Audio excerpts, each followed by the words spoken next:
Welcome to Savor the Story podcast, where books and snacks are life. I'm Nicole. This is Vanessa. Hello. Sup? Hello. How are you doing? Great. We don't usually do morning time recordings, so I feel like we're on a different level right now. Like just different wavelengths. Yes. Yeah. Than usual. So we'll see. Morning time energy. Yes. Like my coffee is fresh. That's right. I haven't gone to the gym yet. I haven't done a whole day's worth of slogging through work. Right. So our energy is up. Yes. So speaking of coffee, I'm just going to start out really quick. Yeah. In podcast time, this week is a big week because one, it's your birthday. Happy birthday, future Vanessa. And also it is Valentine's Day this week. So all of the stores have their Valentine's stuff out. And they have white chocolate raspberry coffee creamer. Ooh, that sounds delightful. Chobani has it. And I think they had it last year too, and it's delicious. So I grabbed it, and that's what I'm drinking this morning. That is usually what I order from when I go to Winans. I always get a white chocolate raspberry latte, and it is always delicious. So yes. I wish I put more creamer in it, but I could still taste the white chocolate and the raspberry. So I guess, and you could tell by the like, not the listeners, but if you're watching this, you can tell by the color of my coffee that it is actually mostly creamer. So still not quite as strong a flavor as you need. No, it's the special ones I want to be all flavor. Yeah, that's fair. That's funny. Yes, it's my birthday this week, and I can't believe I'm gonna be 40. I know. I can't believe. I mean, I don't, like I've talked about before, I feel like 40 is like whatever, it's just a number, but it's just weird to be actually saying I am 40. Like it just is such a weird feeling. I know, it's always funny because 6 months ago, Nicole, because I'm shortly following you in the 40-year-old train, so 6 months ago, Nicole was like, whatever, it's 40. But now that it's getting closer, I'm like, man, I'll be 40 in like a month. Like, I need to buy something crazy.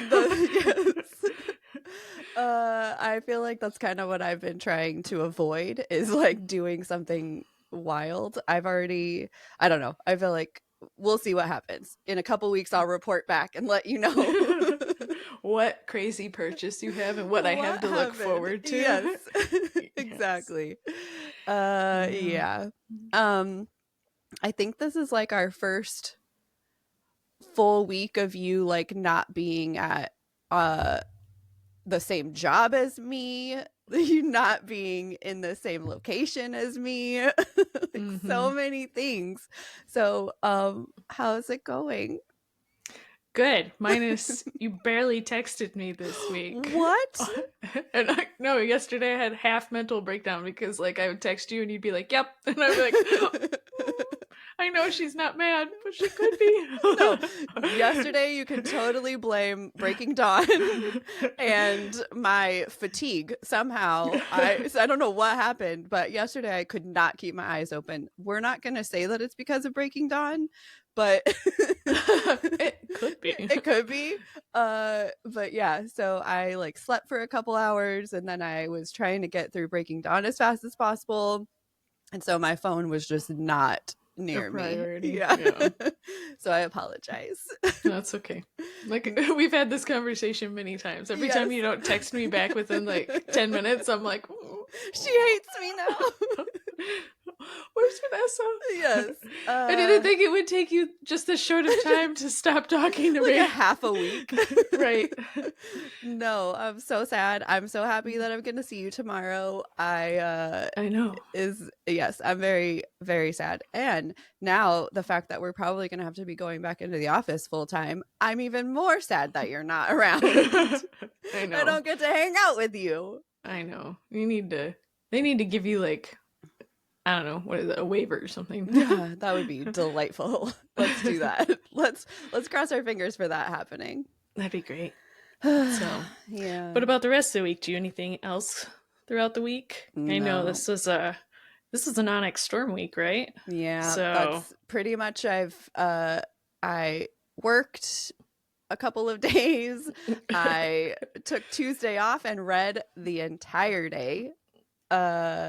Literally woke up at like 3. No, so first I woke up at 2 and I was like, there's no way I'm reading right now. I will fall asleep.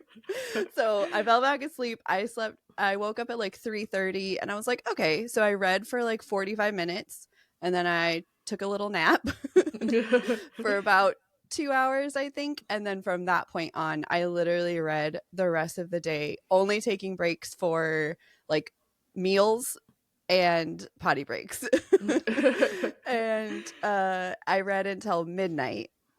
Wow. And when I stopped at midnight, I had 50 pages left.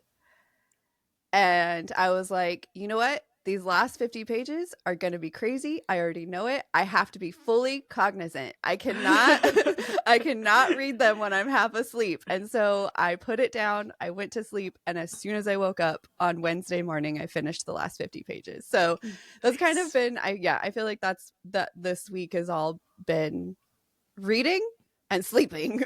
Trying to catch up. No. It's not a bad week. Yeah. Minus the having to go to work. Yeah. Well, at least this week I only had one day in the office, so that was good. But yeah. How was yours? Pretty good. Yeah. I mean, started my new job. So that was cool. And then all new job things, all the processing and training bullshit. Yeah, like let's keep you safe training and stuff like that. So yeah, I that minus all of that stuff, which is easy, you know, it's like mind numbing but easy. What did we do? Oh, we went to a Red Wings game. Oh yeah. Which for those of you who are maybe not sports, that is the Detroit Red Wings are a Major League Hockey team in Detroit, obviously. So we went to a game on Thursday. They played the Canadiens, and they won, which is nice because I've been to probably a dozen Red Wings games in my life, and I think I have gone to more losing games than winning games at this point. So it's always nice to go there and see a winning game. Yeah, for sure.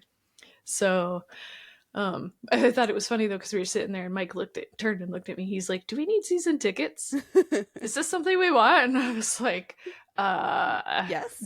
Do you know how much season tickets are? I think it's like the cheapest season ticket is $5,400 a season. And I don't know if that's like a partial package where you get maybe like 15 games or something. 15 games, or if it's a full season. And I think the most expensive was like 17 grand. Good gracious. Yeah, I hope that I'd like to entertain that just to see where that would put me, like how close to the ice, or what box do I get, or whatever. Yeah. And then when they're like, so do you want that? I'd be like, no, give me the 5,400 ones. But the good thing about it is that you don't have to go to every game. You could sell the tickets. So like you can just at least have access to any game that you want to attend and then just sell the other ones. Right. It would also be nice to just be like, I'm not doing anything tonight. You want to go to a Red Wings game and not have to really worry about finding a ticket, you know, like blah, blah, blah. So yeah, I don't know. Maybe. There's still time. It's still technically, it's the tail end of the 24-25 season. Okay. So you have like time to buy them for next season. Yeah. Basically, if I tried to do it now, I would be put on a wait list. Okay. So, which you have to pay to be put on the wait list. And then if you get picked, then you get that money goes to your tickets. Yeah. But I don't know what happens. And I think it depends on the type of contract and the type of team and like what it is. Like what happens to that money if you don't get picked? Right. Do you get it back? Or does it go to the team? Like Right. like, I don't know, maybe they just give you a ticket. Like, I don't know, maybe, so, yeah. I don't know. So that's a good question. That's like before I just like throw out like $200, I'm like, what happens to this $200 if yeah, it's I'm something not that I just don't donating you $200. yeah. Yeah. So that was a good time. I That's actually thought fun. about wearing my Red Wings jersey just to be like, look at me. But then I was like, no, gym clothes because I'm going to the gym. It's gonna Yes. happen. Yes, But you had to manifest it. yes. Okay. So before that, we went downtown to eat, and we went to a place called Detroit Shipping Company. I don't know if I sent you a picture of the building. You did. Did I? Okay, so the building looks like it's made of shipping containers, which when I saw the name, I was like, why? Oh, yeah, why is it called this? This is a weird name. Then we got there and I was like, oh, this makes sense. Yeah. The building's made out of shipping containers, Yeah. which is kind of a cool vibe. It was the type of food they have there. It's like food court style. So you go in and there's like a whole bunch of community tables, and then there's like a whole bunch of vendors that you can go buy food from. Okay. And it was pretty good. Me and Mike each went to separate places and bought a whole bunch of food so that way we could share. And I know I sent you that picture because I was like, we might have overdone this. There was so much food on the table. I'll put a picture in here. Yes, we did not coordinate what we were doing. So I bought, Mike got Thai, and then I got Nepalese. Okay. So like food from Nepal. Yes. So I hope I'm not butchering that. But it's all like street food. Yeah. So it was pretty good. Mike really enjoyed his Thai food. Okay. And then he got like some fried chicken street tacos that were like in those bao buns, those fluffy buns. And he really liked it. He was like, this is the best thing I've had all day or all week or whatever. And I was like, wait a second. I've cooked this week. So, but, don't say I cook like crap. But I got the Nepalese food because I've never had it before. I've never heard of a place that I could get it anywhere living in Ohio. So I was like, hell yeah, I'm gonna try this new stuff. I got like chow mein or something like that as my main course, but like I got their shtick is their they call them momos. Okay. I hope I'm pronouncing that right.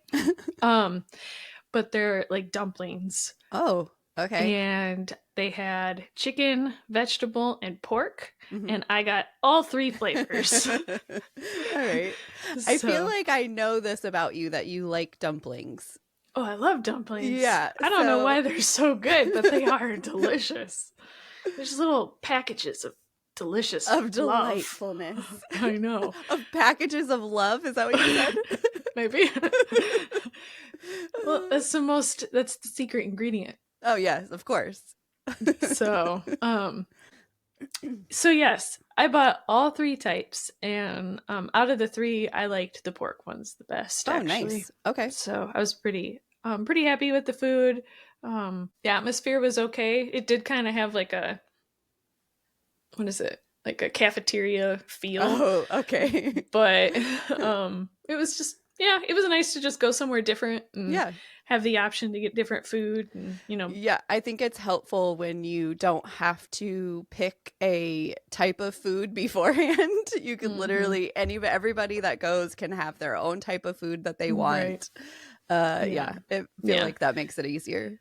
Yeah, so there was a couple other places. There was I think there was like a Chinese restaurant, maybe not Chinese, but then there was also like a burger place. Okay. There was a bar, like a full bar that you could go to. And then upstairs they had, which I was really excited about, they had an ice cream place where they like make their ice cream with like their shtick is like liquid nitrogen. Oh yeah, okay. And they were closed. Great. And I was not the only person upset by this. Now, I didn't say anything, but I saw it was closed and I was like, well, that sucks. But there were a lot of people complaining. Really? Like, stopping people that work there to be like, why is this place not open? Why didn't you put it on your thing? Blah, blah, blah. And one lady was like, I don't know. I just work here. Like, we don't own that place. It's owned by a guy. We don't know why he's not here today. So, yeah, people were upset. You cannot keep ice cream. That's right. Detroiters, apparently. Yeah, I guess. Did you do that right before the game? Mm-hmm. Oh, yeah, okay. It's only like a half a mile from... Oh, okay. So we just parked and walked over. Nice. So it was nice. But what a fun time. Yeah, it was great. I ordered... What was it to do? Oh, yeah. One day Mike wasn't at home. He was working late, and so I ordered pho. And I love pho, so I was able to have that delicious, tasty soup. There's so much of it. It's just like a jug of broth. But the only reason I bring it up is because they had on the menu, I DoorDashed this, so they had on the menu Japanese cheesecake. Okay. And I was like, I don't know if I've ever had Japanese cheesecake. Let's try this. It was not what I was expecting. Okay. It was like a sponge cake that was cheesecake flavored. Okay. So really dense. Weird. Kind of cheesecake flavored. Okay. I ate like a bite, and I gave a little bite to Remy, and then I think I'm gonna get some strawberries today and make like a strawberry shortcake with it. So okay. I think that's gonna be the plan. All right. So is that not your snack this week then? No, I'm going to use dumplings. I just wanted to talk about it. Good choice. So for my snack, I'm going to go a little unconventional. My snack this week is going to be all the snacks. Nice. Because on Tuesday, I literally surrounded myself with all of the snacks. That was my goal on Tuesday, was to not eat real food, which I ended up eating real food because I was starving. But I ate like a whole bag of white cheddar popcorn. I ate Doritos, which I haven't had Doritos in probably like a year and a half. But what flavor did you have? I bought the spicy nacho ones. Oh, wow. And so I ate like half a bag of Doritos. I have some of these guys, the milk chocolate sea salt caramels. Oh my gosh. I ate some of those. My whole day on Tuesday was all about reading and eating as much as I could. So my snack this week is all the snacks. Man, I'm sad that you thought of that first. Sorry. It's okay. If I would have known that was an option. Right. That's funny. Yeah. Well, congratulations. I think you win snacks this week. Yes. Great. And I've managed to hide this tub of sea salt caramels in my room too, so Tim hasn't had any. Well, hopefully they're gone before. Yes, hopefully they're gone before this episode comes out. Or else he will know. Yes. Or it'll warn him, and now he's just going to be like, right. I really want a snack. I know where Vanessa keeps snacks. Right, I need to search her room. Oh, yes. Yeah. Anyway, is it book time? Sure. Okay. Yes. Okay, you go first. All right. So this week, not including Breaking Dawn, because I did not finish that. Yes. But I read 100 and some pages of that. So all my books are in addition to that. Okay. I have 3 books. Oh, goodness. I did it. I win. It was close. No. The only reason I had 3 books this week is because 2 of them are audiobooks. Okay. And these shelves behind me took like 3 hours each. Oh, so while you were building, you were able to listen. Right. Makes sense. I did a lot of driving this week, and I listened while I was like grocery shopping and, like stuff like that. So I feel like I had more time to listen, or I was actively trying to listen more. So I will say, before I start my books, I had made a promise to a friend of the pod a long time ago that during Valentine's week, I was only gonna read romance books. You did. And I didn't. You didn't do it? I forgot. It until last night. And I was like doing some podcast stuff, and I was like, fudge. Well, it's Valentine's Day week, and okay, what I about if messed you up do so it? hard. What if you do it next week? For the week after Valentine's Day. I might have to. Okay. Or friend of the bud, I'm just gonna sneak it in a secret week that you don't know about, and you're just gonna be listening one week, and you're gonna be like, you won't be ready. Why is this all romance? Yes, I like that plan better. So I think that's what I'm gonna do. I'm gonna have a secret romance week. Okay. I'm coming for you, friend of the pod. But so I have 3 books this week. One is a romance book, but by mistake. Okay. Okay. So the first book, long title, it's a history book. It's called 81 Days Below Zero. Okay. The incredible survival story of a World War II pilot in Alaska's frozen wilderness. That is a wild title. Such a long title. I listened to it. It is a history book. It was, I believe, I had to go back and check because I was like, man, did I pay money for this book? It was a Kindle Plus. So it was one of the ones that come with your subscription. Oh, I see. Okay. So triggers in this book, depression and suicidal thoughts.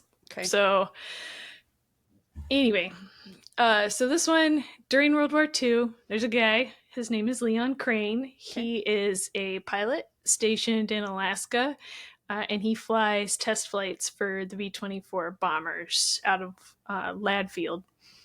So one day he goes up for a mission, and while they're flying around, they experience aircraft trouble. Now, what happens, a whole bunch of different things happen, and basically they go into like a spin, and they're able to like pull out of the spin, but while pulling out of the spin, they're like hurtling towards Earth at like 300 miles per hour. So they pull, like they say, eject. Everybody eject. So basically what happens is some of the crew gets out, some of them doesn't. Leon Crane is one of the ones that make it out of the aircraft. Okay. But when he lands, he can't find anybody. Okay. So anyway, he lands in the wilderness of Alaska. Everybody's been jumping out, but the plane's traveling at 300 miles an hour. So the difference between where one person ejects and another person ejects, because it's not like they're using seats, they're like jumping outdoors, is you're not in the same area as anybody. So the rest of the book is his journey from an unknown part of Alaska to him finding, like, he finds like a cabin, and he has to do some outdoor survival stuff, and he basically walks like 180 miles or something, to where he finally finds like a cabin in the woods that has people in it. And that guy's house, he's a fur trader anyway, that's about 30 miles away from the closest town called Woodcutter, Alaska. And so like that, his whole journey to get from like where his plane crashed back to Ladfield, it's intense. Like I think he was out there for like a total of like 81 days, obviously by the title of the book, right? So my thoughts on this book. It was an interesting book. Did he write it? No. Oh, okay. No. So it just want to be something that Sorry. No, you're fine. It's a good segue. So he, I guess, never really talked about it. Okay. I guess he had some survivor's guilt because it ended up being he was the only one who came back from that plane crash. Okay. So he never really talked about it. I mean, he talked a little bit about it on like radio broadcasts and like stuff like that, but I don't think he ever really had like a deep conversation about it with anybody in like a media perspective. So this book is based off of all of those interviews and diaries and stuff like that. Not much else. Okay. So like official documentation about it, not necessarily. Right. Okay. Yeah. So because of that, not a lot of this book is based on Leon Crane's experiences in the wild. Oh, okay. It's like all of the experience stuff was stuff that he apparently learned from interviews with the guy, right? Okay. So it wasn't like he found his diary and like, or a journal, whatever men use to write down their thoughts. A man journal. I don't think he kept one, or one was not available. So it's just kind of like, it's brief snippets of like what happened to him, interspersed with like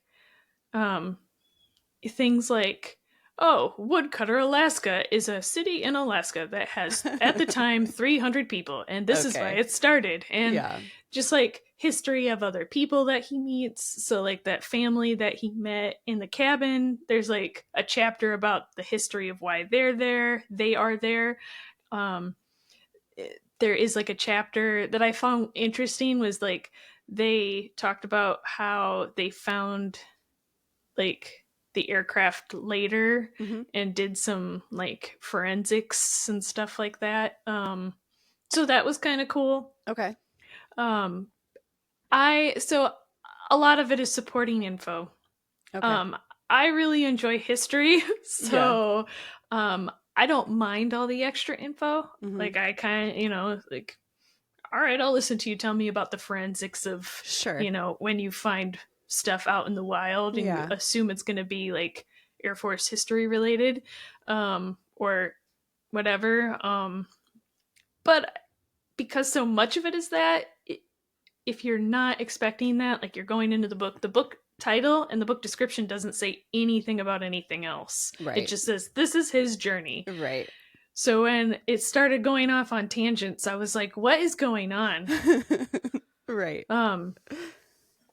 So I would say Leon's story is probably only like 25% of the book. Okay. It's not that much. All right. So definitely don't spend the money on it. Yeah. But I mean, I think the book's pretty short. I think at 1.4 or 1.3 speed that I was listening to, I think it came out to about 6 hours. Okay. So it's not, it's not a bad thing to listen to for 6 hours. Other thoughts. I know I'm saying this from my comfy house and this comfy chair.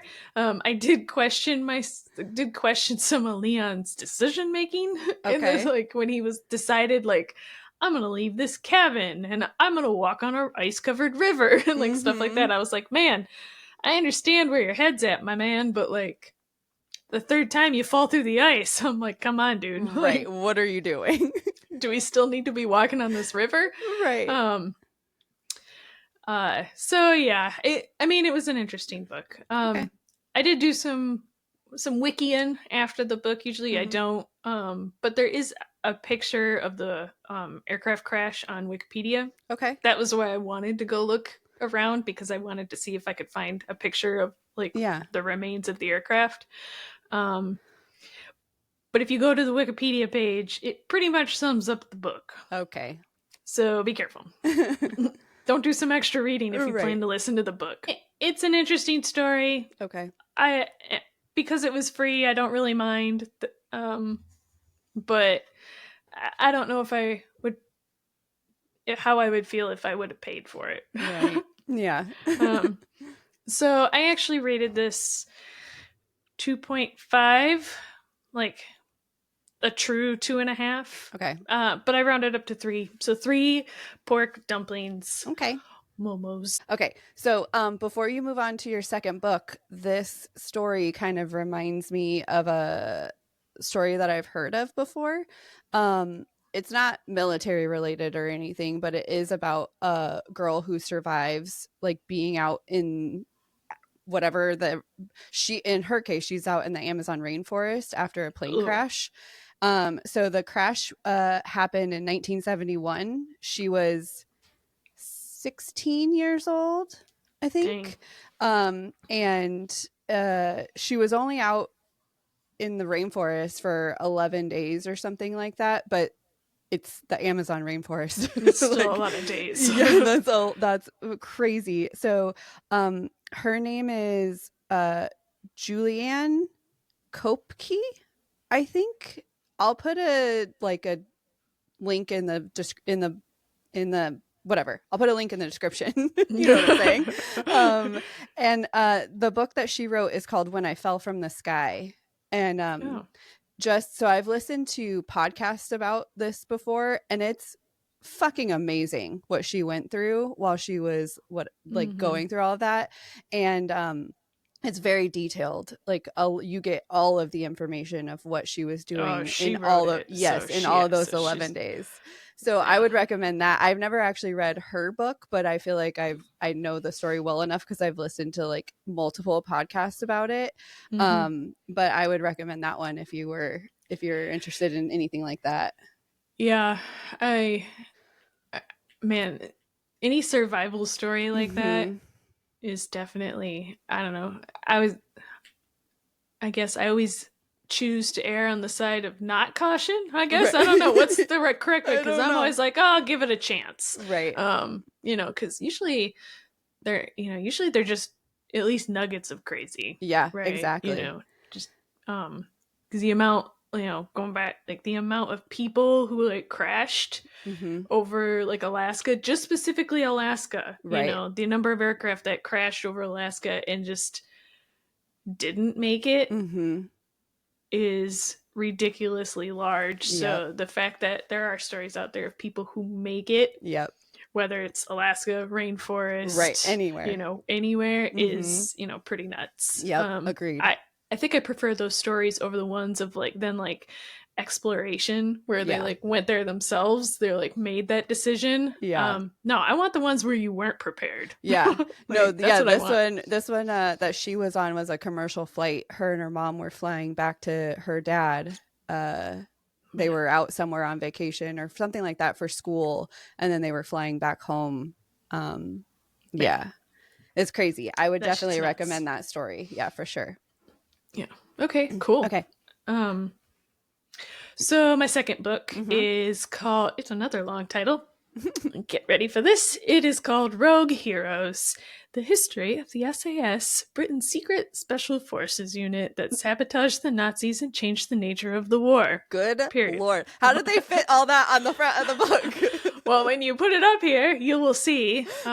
It's like Rogue Heroes. Oh, okay. So it's just like a tiny little like bang blurb box, I guess, of like all the names. So I also listened to this book. It is a history book. You could probably tell from the title. It's 1941. British troops are in Africa and they're trying to push back Rommel and German forces. So cue stage left, introducing David Sterling. He is a Scottish officer who I got from the description of the book. He is not very good at soldiering. Okay. In fact, in the beginning of the book, it's like the story of him. He meets like a friend of his. And he's like, I'm starting this thing, this group. And he's like, we're going to go parachute out of an airplane. And Sterling's like, I'll go. And okay. He parachutes out of the airplane and something happens with his parachute where I think like the line that pulls the parachute out breaks. Okay. And I could be thinking, because this happens so many times in this book, parachuting was not very safe back then. I'm taking it from this book. Yeah. But basically he lands harder than he should have. Okay. So he lives, but he has like spinal contusions that are so bad that he ends up in the hospital, and he just, he has problems on and off for the rest of his life because of that. Okay. But while he's in the hospital recovering, he comes up with this idea where they should do like a hit and run style type of warfare. But basically, the targets are behind enemy lines. So the idea there being that these types of raids would cause confusion by the enemy and force them to take resources from like the front line and reinforce like other stuff, like back behind enemy line style stuff. So the thought process is you're taking away, stuff from the front lines, making it easier for British troops to advance because there's not as much up there. All right. And so begins the story of the SAS. Okay. Like I said, there's a lot going on in this book. It spans like a couple years from 1941. Yeah, so it spans from like 1941 until the end of the war, and so there's a lot going on in those few years. Thoughts on the book? It's read by the author. Okay. So that was nice. I enjoyed that. Lots of accents that I cannot duplicate here. Great. So I picked this book because it's also a BBC TV series. You're checking off one of the things. Yes, so I haven't watched it yet. Okay. I need to figure out how to watch it because it's like BBC One and MGM Plus or something like that. So I need to figure out how to watch this. I should have thought of that before. But yeah, I'm excited to watch the TV show, which I'll get into why in a second. But the book itself was good. The history is really interesting. The beginning is really slow. So if you're listening to it or reading it, after the first like quarter of the book, it really picks up. Okay. But I say that only because the first quarter of the book, I was kind of like, do I want to finish this? Do I want to keep reading or listening? But it does turn out really good. The book has like good old boy club vibes. All right. It's like, I'm going to start this thing. I'm going to recruit all of my friends. You know what I mean? I think Ben Macintyre does a good job of highlighting like some of the main players of the book, like their personalities and their flaws and stuff like that. But good Lord, is there a lot of people in this book? Oh no. So many people. That makes it hard.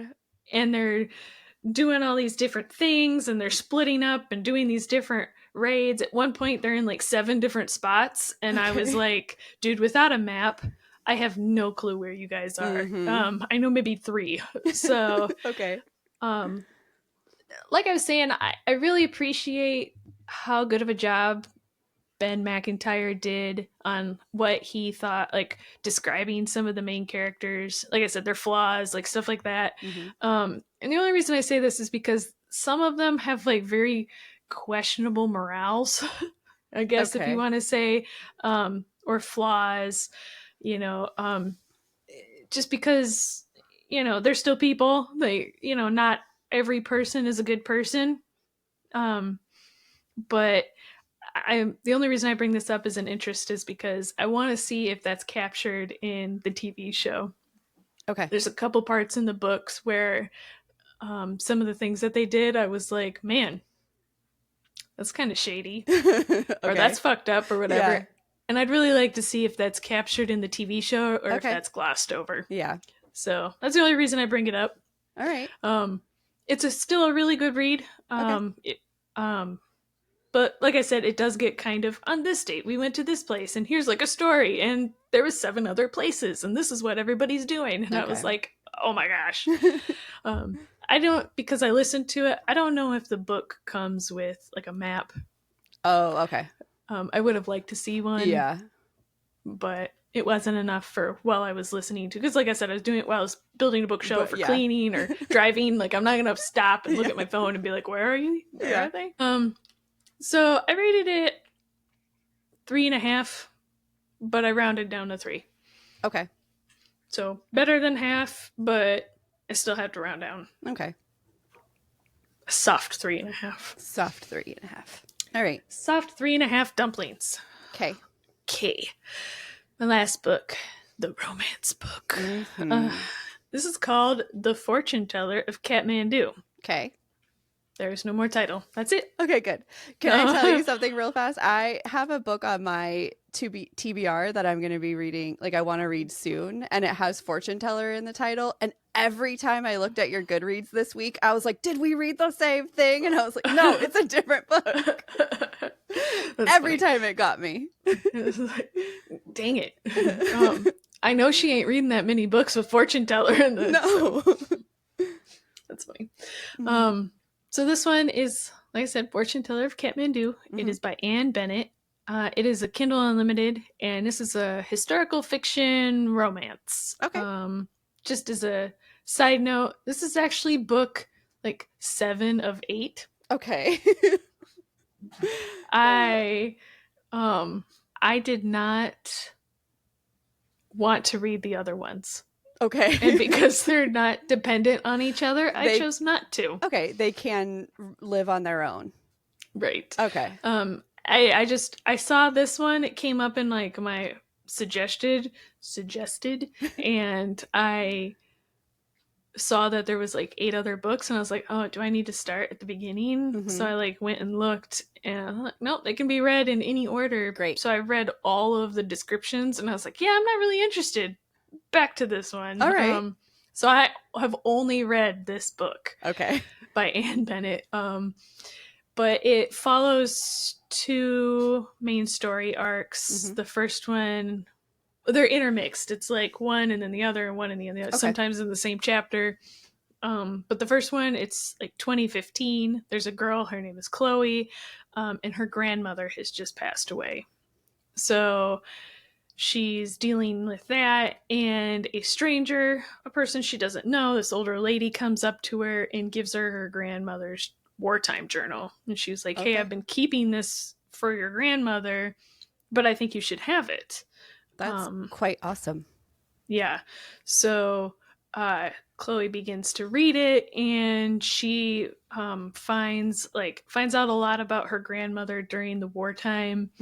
That she's never been told, because her grandmother was pretty closed-lipped about her previous life. Okay. And so it just becomes like a journey of like personal discovery. Because while she's reading it, she decides that she's going to go visit the places that her grandmother talks about in her journal. That sounds really cool. Okay. Yeah. Okay, so the second storyline arc, it's 1943. And it's told from Lena's point of view through diary entries, and Lena is the grandmother. Okay.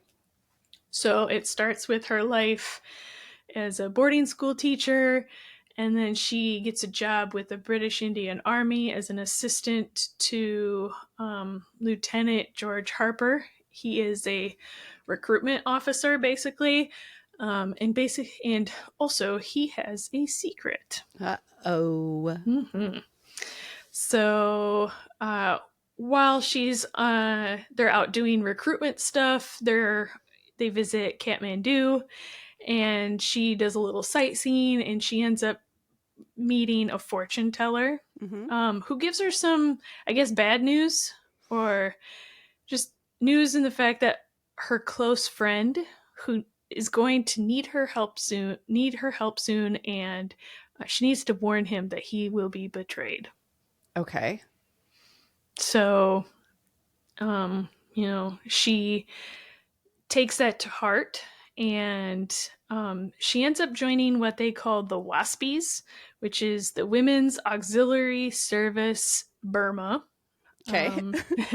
And she joins this group so she can get to the front lines in Burma, because that's where her friend is, and she wants to try to help him.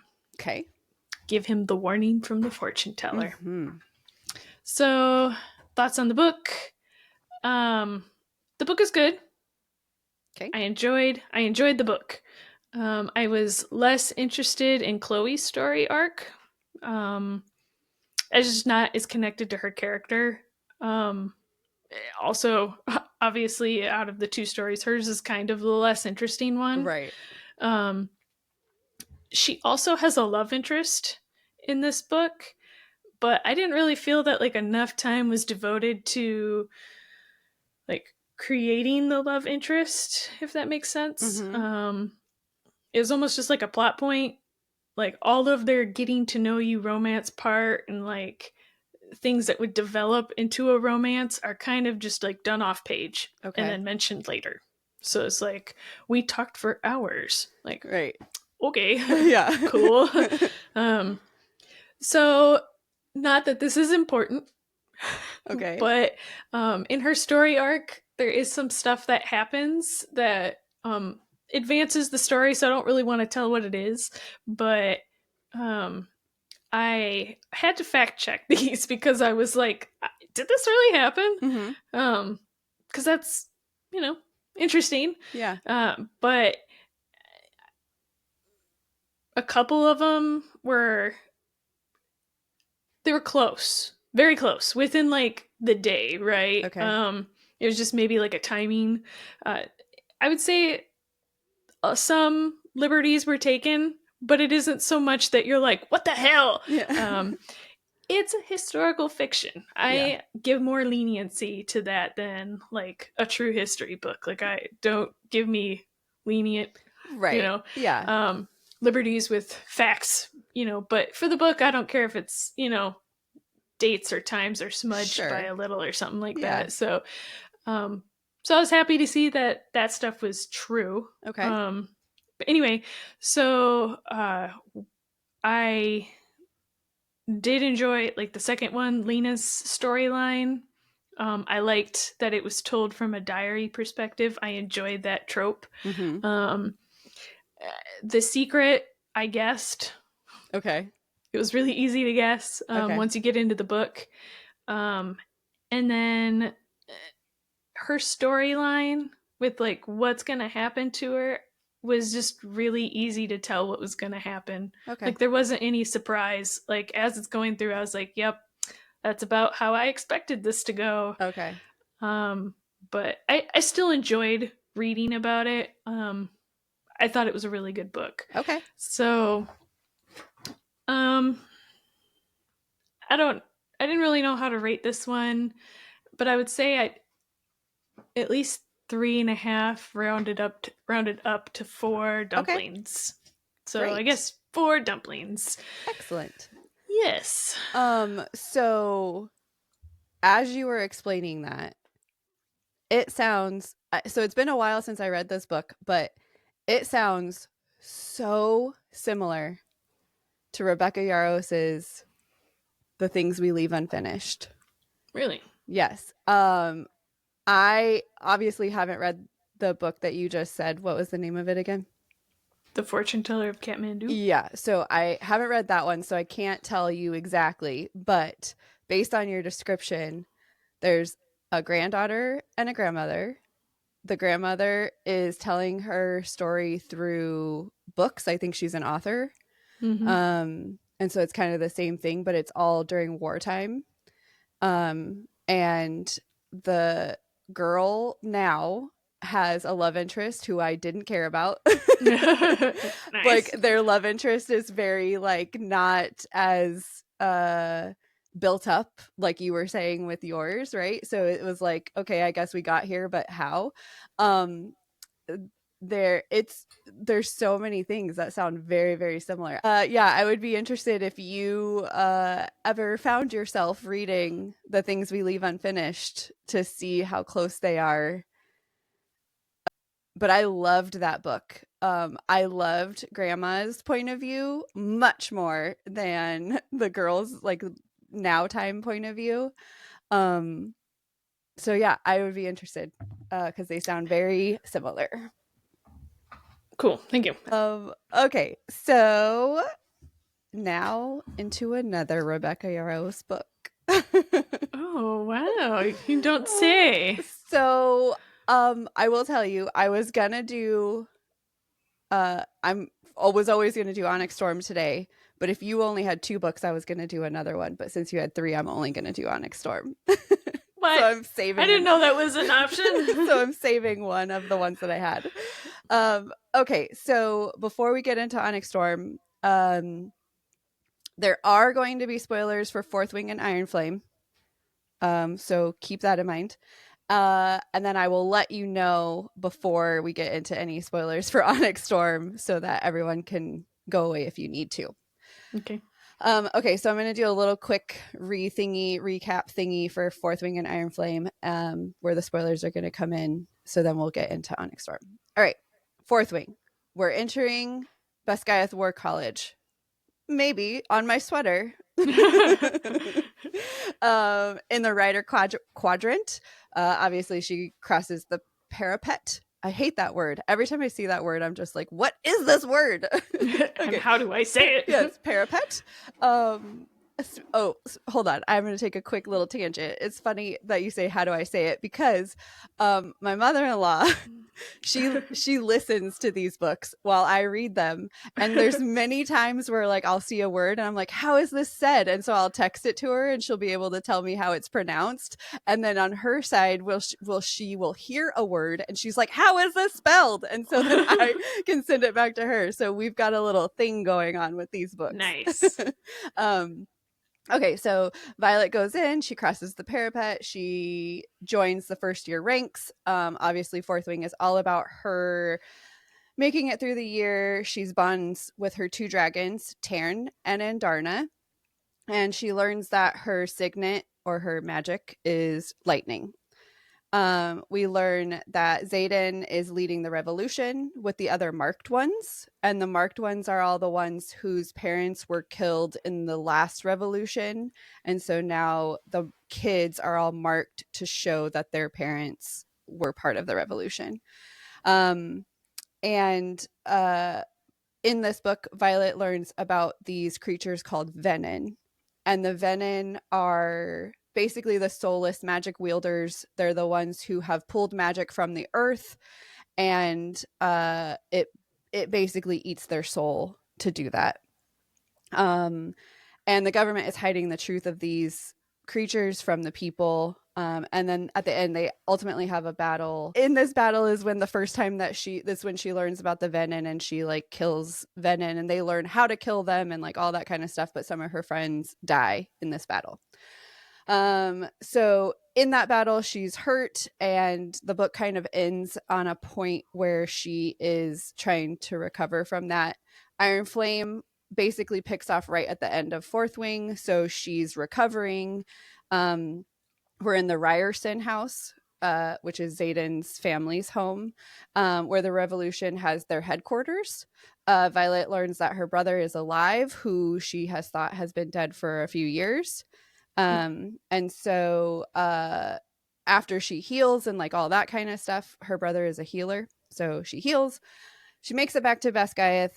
She is learning all the second year things, like just back to school basically. Xaden is stationed out in the world, so they see each other like every other week or whatever, because their dragons are mated and they have to they can't be apart from each other.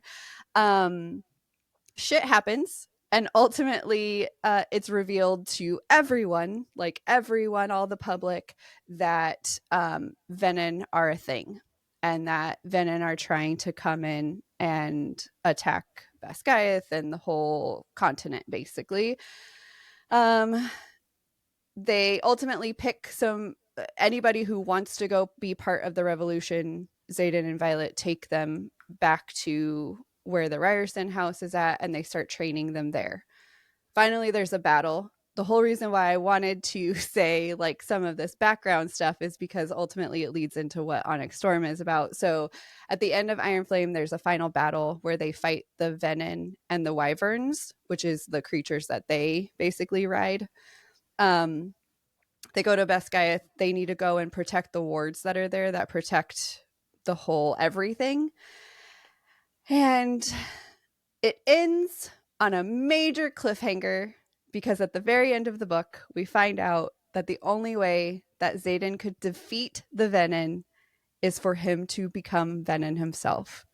So he pulls magic from the ground to be able to, because he doesn't have enough magic on his own to defeat the Sage, who's like one of the leaders of the Venin. So that cliffhanger is what we've been living with for the last year and a half. Oh my goodness. Yes, Xaden turning Venom and none of us knowing what the hell is going to happen in Onyx Storm. Like, are we gonna whatever? So another thing. In Iron Flame, we also learned that Andarna is a special 7th kind of dragon. They haven't existed in the human world at all for like hundreds of years. And they are required, the 7th kind of dragon is required to build up the wards. So if you don't have one of these 7th dragons, then your wards are never going to be up. And each dragon can only be used once in a ward. So they don't kill the dragon, right? No, you don't kill it, but their fire is required to like ignite that specific ward. And once their fire is used, they can't be used to ignite another one. So I gotcha. Yeah. Okay, so and that's really all they know. They just know that Andarna exists. They haven't seen any other ones or whatever. So Onyx Storm picks up pretty close to the end of Iron Flame. I think it's like a week or two later. So we're still at Basgiath. The war just ended, or this battle just ended. Xaden is at the lowest level of Venom right now. So there's basically like steps to being Venom. And if you like take a little bit of magic one time, then like it affects you. There's things that are happening, but at this point they don't know if it can be reversed or anything like that. And then every time beyond that, if you keep using the magic from the earth or the world or whatever, from other things other than your dragon, then obviously you start going up and up. You start losing more and more of your soul. So right now he's at like the bottom. The whole book basically follows them trying to find a cure for Xaden, and without people knowing about him. So there's only like a handful of people that know that he has done this. Yeah. Okay. So it's all about like trying to find a cure and also trying to find more of Andarna's family. Because Andarna wants, one, they need more of her kind to build up more wards, and two, Andarna really wants to figure out her power, because none of the other dragons and people and all that can help her, because she is her own kind of dragon, like very special, and so they don't really have answers that she's looking for. So they spend the whole book like trying to find other, they call them iridescent dragons, to see if they can find help. In this book, we learn Violet's second signet, as well as some other people's second signet. So what we've kind of learned, I guess this is like a mild spoiler, but I think we've learned a lot about it in Iron Flame. But we know that all of the marked ones have 2 signets. However, they only present 1. Like they don't let other people know that they have 2. So how do they get 2? So it's never been fully said, but the theory is that because how they were marked after their parents were killed is through dragonfire. So the idea or the theory is that once they were hit with that dragonfire, it gave them powers to have 2 signets. That's the idea, I think. And then for Violet, it's kind of because she was bonded to 2 dragons that she would have 2 signets. So her second signet manifest. In this book, we learn about some other locations that we haven't seen yet. So it's kind of like a world building book, which is interesting to be a 3rd book, but it's very world building. And then we learn more about Violet's dad and his research as a scribe and stuff. So so overall, my thoughts. This is where we might get a little spoilery, but I will tell you again before I say anything super spoilery. So overall, I really enjoyed it. I will say that something that I experienced, which I have seen online too, that everyone is experiencing, is the first like few chapters, I was like, who the fuck are these people that we're talking about? And it was like, literally, I just finished Iron Flame and Fourth Wing. And so I was like, I should know all of these characters, but there is just so many that it's hard to keep track of. And one thing that I think Rebecca does not do well in this book is that she doesn't stay consistent with what she calls them. And so if you're constantly calling Imogen, then I'm like, cool, I know who she is. But when you call her by her last name, I'm like, who the fuck is that name? Yeah. I don't remember her last name is. I think it's like Carullo or something. Now I think I know that. But I was like, who is this? And then also trying to keep track of whose dragon's name belongs to who was it was horrible. Like anytime she would say a dragon name, she was like, oh, this dragon just flew by with their rider on. And I was like, who is their rider? I don't know who that name is. I only know 3 dragons, and that is Violet's 2 dragons and Xaden's 1. Those names, I got them. Everyone else's dragon, couldn't tell you. Right. Well, how hard is it to be like, oh, there's George the dragon with Imogen. Yes, exactly. Like, whatever. Exactly. So that was definitely difficult. Like I struggled for a while. At some point I was just like, I'm going to move. I'm just going to keep going and see where it takes me. So overall, I really enjoyed it. I liked being back into the world with new stuff happening. It was interesting and fun to see like what was going on with Xaden, and like obviously after that cliffhanger it was like, I need to know, is he like completely done? And so a small cliffhanger answer is no, he's not. Like he's still active in this book. He's still like, he's not just like, oh, I'm dead. Right. Okay. So he's actively a part of everything in this book.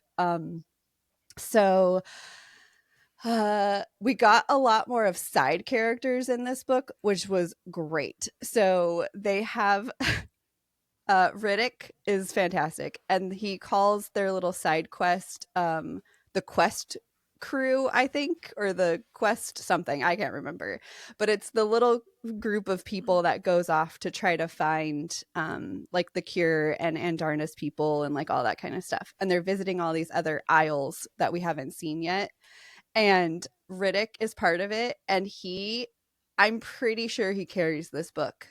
Everything he says is hilarious. There's even one part where it breaks the fourth wall a little bit, where Riddick is like laughing at them and making fun of Violet and Xaden in ways that we have seen other people do in reviews like throughout the last couple of years. Nice. And so that was really fun. Just everything about Riddick is fantastic, and he has to live forever.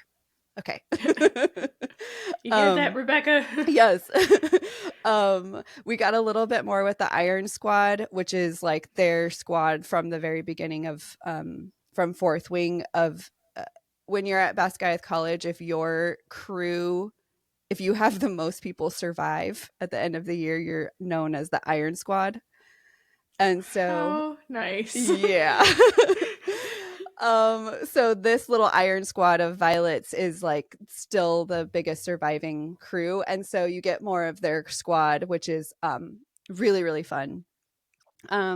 We got some more of Kat, who is the one who's Xaden's ex that we got a lot of jealousy from in book 2, and it was just whatever. I still don't care about her, but I don't like really have a lot of feelings.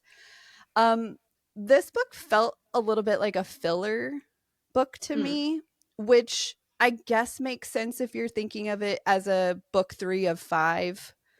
But it did, like, a lot of stuff happens, but not a lot of it feels like something. Like, it just feels like, here's some information for us to move forward later. You think it's like just filler or like foreshadowing? Or... I think it's both. I think it's filler, just like here's some underlying information for us to get some big information later, like stuff with her dad, stuff with Xaden, stuff like that. And then I think there is a lot of foreshadowing stuff with her dad, stuff with like all of that kind of stuff. Yeah. So I can appreciate that only because I know I've said this before. Like I very much dislike in fantasy books when you get to the end of the book and you're like, here's a magical thing that can happen, but I've never explained it before. Exactly.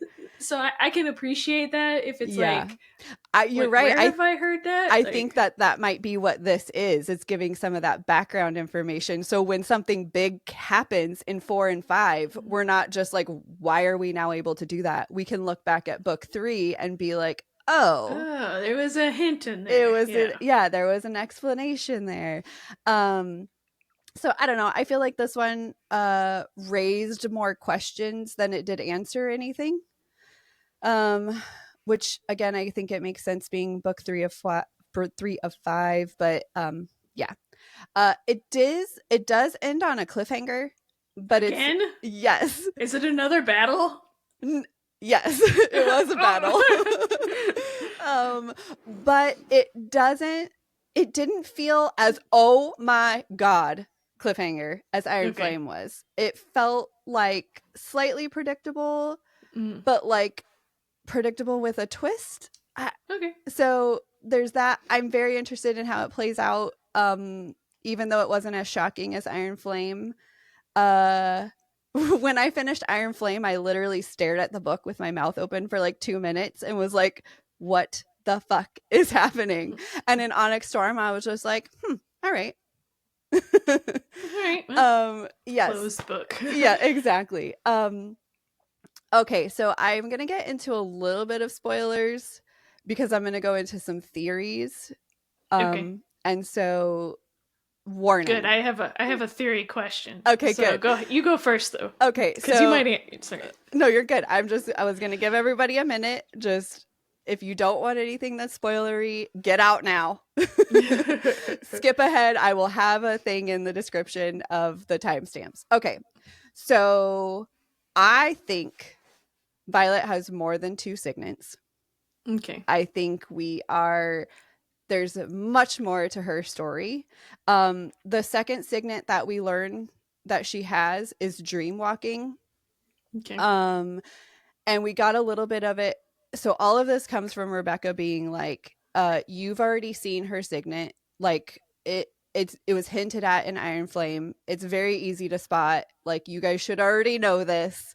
And then it comes out as dream walking, and it's because she keeps having these recurring dreams of fighting the sage, but it turns out we find in Onyx Storm that it's actually Xaden having the dream and she is watching it, like she is in the dream.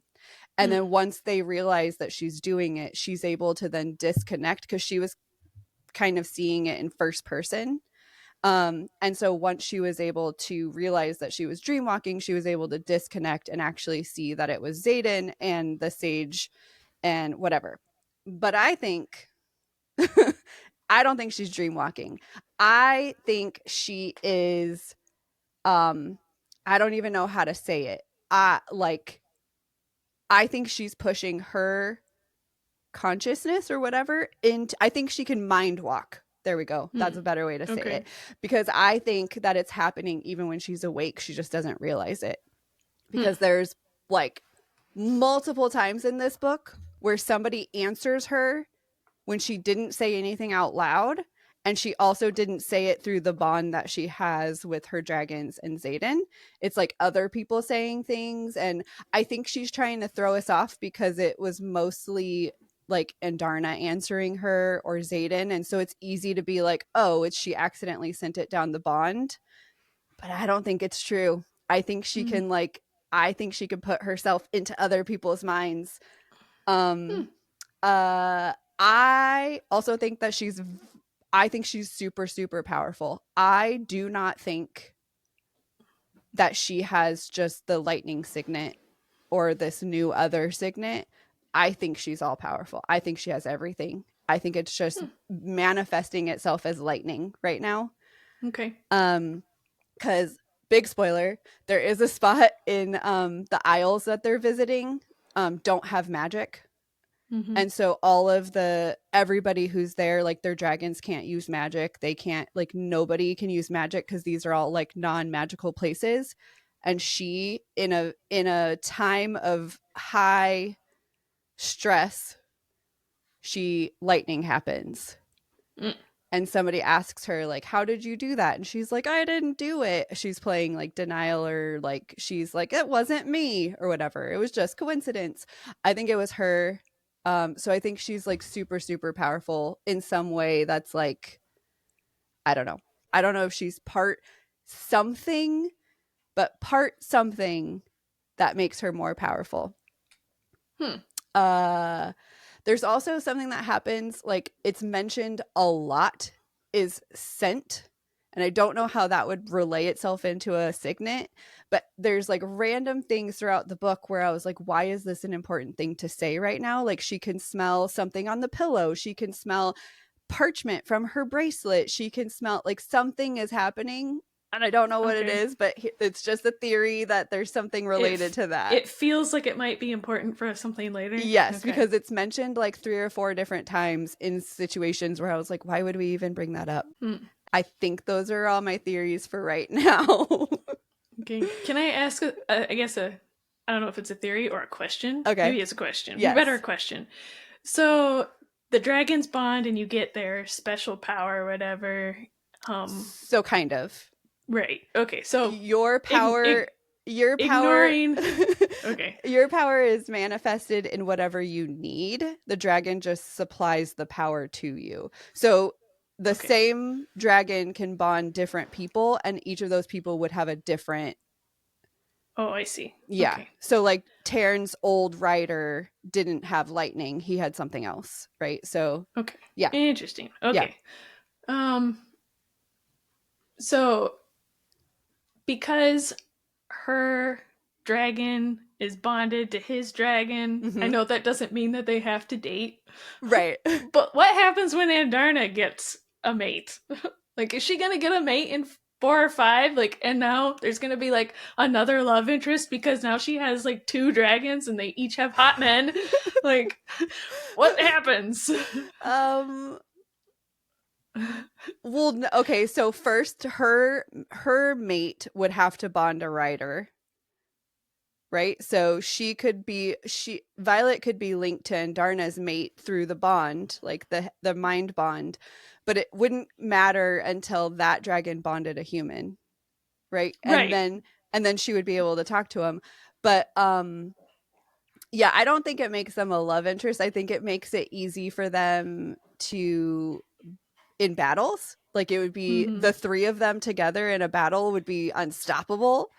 Because each of them could like talk to each other through Violet. You think that those 2 would be able to talk to each other? No, too? I don't think Zayden so and him just would. like reply. Yes. Like, ugh, that sounds exhausting. Yes, so there's that possibility. Also, what if the other dragon comes in and is like, hey, Andarna's mate bonds with Zayden, and then they're just like 2 people with 4 dragons. I guess. That's okay. Well, I guess if you can I guess that makes sense. Because she has 2 dragons, so I guess Zayden could have 2 dragons too. So, and it would be the same 2 dragons. Yes. So I guess that, but still, Rebecca, no. Yeah, right. We don't want a love triangle. We don't need a love triangle. No. That was a thought. So I've been seeing some theories online. People have been saying, so Violet mentioned a couple of times that she was like nauseous and like stuff like that. And they're like, oh my God, is she pregnant? Please, Rebecca, please don't make her pregnant. Like I will fucking roll over and die if you make her pregnant. I think all of the anxiousness or nauseousness and stuff like that, Rebecca did say that she brought in more symptoms of her having POTS. And so I think some of it is that, and just like overall exhaustion of her like pushing herself to the limit of using magic and like all that kind of stuff. And so I think it's that. If it's pregnancy, I might have to drop out. Well, I mean, if it is, that makes sense because didn't they say Andarna's so tiny? Well, like she like, what if their kid grows up and bonds with Andarna and they could be a child writer? So she's bigger now. You haven't gotten through. I stopped. So she now, so the last you saw her, she was like a gold baby, right? Mm-hmm. So now she is like a camouflaged, like a chameleon, a teenager. So she's not like massive, but she's she can change. That's why they call them iridescents, because she can literally change herself to look however she wants. Okay. Well, I guess that's a weird, because camouflage or chameleon sounds better, but because when somebody says iridescent, I just imagine like shiny rainbow. Right. So well, I think that's why that'd be cute.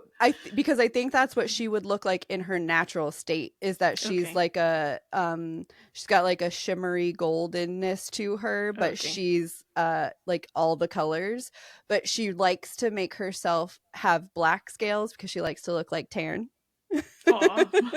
And so more often than not you see her as black, but she can hide anywhere. Like at one point she hides in like the shadows and makes herself black. There's one point she like, I think she hides in the trees, so she makes herself like green or whatever. Like she can make herself however she wants to be. So that's adorable. Andarna is so adorable. She's so cute. Yeah, so anyways, this one was a little bit more because I got into theories, but I have been doing nothing but looking online at people's theories. And I'm so excited. Some of them I'm like, yes, this makes sense. Some of them I'm like, I don't believe that one. And then so my last theory, it ends with, massive spoiler, sorry, it ends with the battle being ended because Xaden pulls much more power to end this battle. And so he's like, it's a slippery slope, man. I'm sure full five levels into Venom now. But he looks across the field and he sees someone who also pulled, and he calls him his brother. So it's like a possibility of like 2 or 3 different people that it could be, but it ends there. Like we don't know who it is. And so my theory right now for everyone is that it's Bodhi, his cousin. And it's sad because so there's people who are guessing like all these different people, but he specifically says this person that watched me deal with this for the last 5 months, and there's only like 3 people or whatever that knew that he's been Venom for the last 5 months, and then calls him brother. And yeah, I think it's Bodhi, and it's really sad. So like when you go like full soulless, like what happens? We don't know. Oh, okay. Yeah, we seriously haven't. We don't know. So like throughout the book, you kind of you get little tidbits, and they say like, this one Venom lady, she tells Violet that people who are Venom can't feel love because they don't really have a soul, and so, but I don't think that. I think Xaden did something to make himself still be able to feel love, but like pulled power. I don't know. I think they're good. I think they're fine. If anything, I think Violet would turn Venom just to be with him. Like, I think there's something like they're not gonna go away. Yeah, or her secret power is something like, you can pull souls back from the earth, or I don't know. That's actually one of the theories that I've seen that I'm not totally against, that I think that she can return magic back into the whatever to create balance. I think that there might be something there. Yeah. Okay, the end. Before we go too deep, because this is a long episode. I know. We should have known Onyx Storm was going to be a long one. That's true. Okay. Are you ready? Yeah. All right. Okay, this is all about DNFing. Do you like to DNF? Do you hate DNFing? Is there like a specific page number or whatever that you make yourself hit before you stop? Like, give me all your DNF things. Okay.